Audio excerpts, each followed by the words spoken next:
Okay, so top 10 small forwards as we keep this thing going. Do I have any caveats? Yeah, Kevin Durant's not here because dude's not going to play. And I'm considering Luka to be a 3. Jimmy Butler I think of as a 3. That's why they weren't in other videos. I don't think I have anything else, so we just kind of dive in. So I am, at number 10, I'm going to go Robert Covington. He's supposed to be healthy. He might be the best lower usage 3-and-D guy in the league. And the impact that he made defensively for the Wolves when they traded for him was pretty wild. I mean, he's just so damn good as a team defender and swiping at ball handlers but staying on his guy and just all that stuff that is not as noticeable when you're just watching casually or you're on your phone and the game is on. But when you really lock in and just watch Robert Covington, the dude is really effective. And again, he's supposed to be healthy this whole year, so now there are quite a few dudes who I thought of for number 10, and I could mention these guys at the end of the video, but I'd rather just mention them now. There's Eric Gordon, for one, who you could really just see as a 2, but given how much he's played the 3 for the Rockets, I kind of see him there. But, I don't know, I just think Covington's non-box score stuff is a little more valuable than what Gordon does. Even though Gordon, on his best day, could put up like 30, I understand that. In the case of, like, Tobias Harris, I just think with Tobias, like, the 20 points per game he had with the Clippers, that was cool, but I feel like that was just kind of a thing that happened for a stretch of games, and we're not going to see that again. If anything, just because the team's offense was kind of given to him. Whereas with Philly, he's going to fit in, and I think, if you want to put any of these dudes over Covington, I don't think you're crazy, but I just feel like Covington is still a little better than what Tobias can do, even if Tobias can go off the dribble a little more and stuff like that. And then between Otto Porter and Joe Ingles and Boyan and whoever else, I just rather have Cov.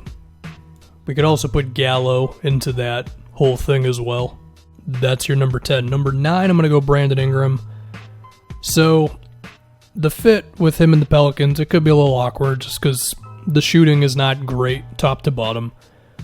But, to echo the things that I've been saying about Brandon Ingram basically since he got drafted, I just think he can do so many things that I'm confident he's just going to find a way, whether it's as a defender, a passer, a rebounder, a shot creator, a combination of all these things.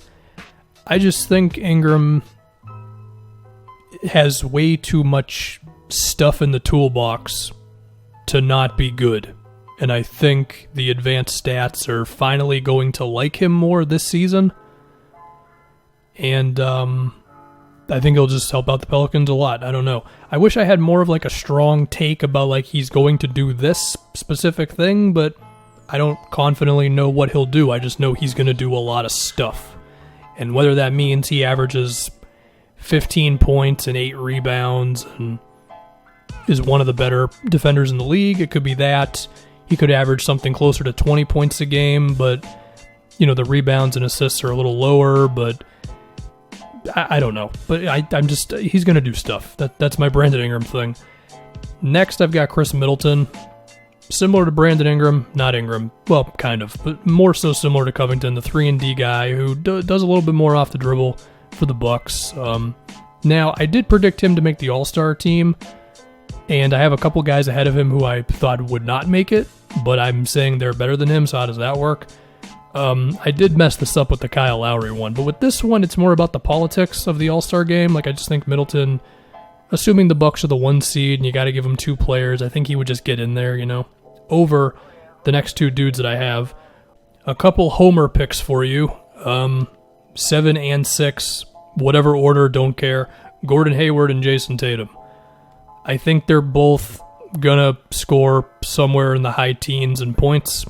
If you had to pick one to score over 20, I think it'd be Tatum. So yeah.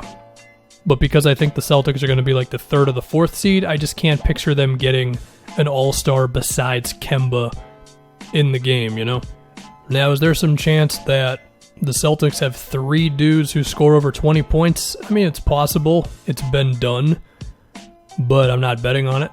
So, yeah. But I think the efficiency and the on-off numbers will suggest that it's going well. I don't think they're going to be like making the team worse by being together. So now we have, the top 5? Yeah. So I had to think a little bit about Luka or Jimmy for the 4 and 5 spots. At this very moment, I think I'm going to go Jimmy at 4 and Luka at 5, because I just think with Luka, like, is he going to do it in his second season? Like, is he going to definitely be better than Jimmy Butler, who I know everybody hates, but is maybe still like the 15th best player in the league or something? I mean, look, in 2017, the dude put up 24, 6, and 5 on pretty good efficiency and was really good on defense and all that. And they did something pretty similar for the Wolves the next season, and then we had the whole fiasco this previous year, right? But now that he's just on Miami, and it seems like they are just ready for Jimmy Butler to be their best player. And he's in Spo's offense, and we hope he's healthy. Is it crazy to believe that he could just be 2017 Jimmy Butler again? And if I'm going to be that optimistic on him, and I'm very optimistic on Miami in general, I mean, I'm higher on them than I think quite a few people are, then I think there's a good chance of that happening. And then I got to ask myself, okay, do I think Luka is already that good in his second season? And I don't know if I can get there just yet. Now, the fact that I'm seriously considering Luka to be there, I think says enough about just where his career is going. But I'll just have Luka at 5, I'll have Jimmy at 4, and I don't think anybody's that offended. Number 3, I've got the God, Paul George, who hopefully is just able to play a lot of games. Similar to Kawhi, who is somewhere in the top 2. Do I really have to say anything about Paul George? I mean, do I think he's going to be effectively Kevin Durant, which is what he was for most of last regular season? I mean, no, but I think he's better than what he was like 2 years ago, when he was probably putting up like low 20s in points as well. So, 25 points a game. On the short list of great perimeter defenders. I mean, the guy was a Defensive Player of the Year candidate last season. I did pick him, although looking back on it, like, Gobert was probably the right choice. Still, PG's that good. And the crazy thing is, can we make a case that Paul George is like better than Kawhi defensively at this point? Like, obviously on their best days, Kawhi's the better defender. He's better than everybody. But how often does Kawhi really have his best day anymore? I don't know, it's an idea. Kawhi's probably still the answer, but I think the difference between them, not as wide as it once was. Anyway, number 2 and number 1.